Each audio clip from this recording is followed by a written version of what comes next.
سبحانك لا علم لنا إلا ما علمتنا إنك أنت العليم الحكيم. السلام عليكم ورحمة الله وبركاته.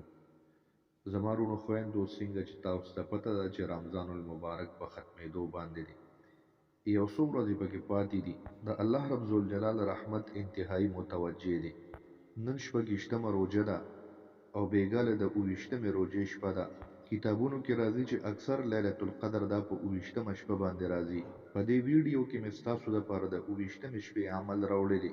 کله تاسو دا عمل وکړو ان شاء الله العزیز الله رب ذوالجلال به د دې په برکت سره ستاسو تمام حاجتونه پوره کړي. تمام ضرورتونه به الله رب ذوالجلال پوره کړي.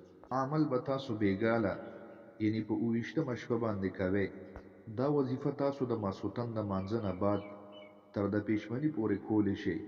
یعنی په دې دوران کې چې تاسو ته هر کله موقع میلاو شوه ټایم درته میلاو شو نو کولی شئ. دا وظیفه به تاسو 313 پیرې وایئ. 313 پیرې چې ووایئ بیا به 3 پیرې درود شریف ووایئ. بیا به د خپل مراد دپاره خپل حاجت دپاره دعا وکړئ او د هغې نه بعد به 3 پیرې درود شریف ووایئ. ان شاء الله العزیز الله رب ذوالجلال به د دې په برکت سره ستاسو تمام حاجتونه پوره کړي. تمام مرادونه به الله رب ذوالجلال پوره کړي.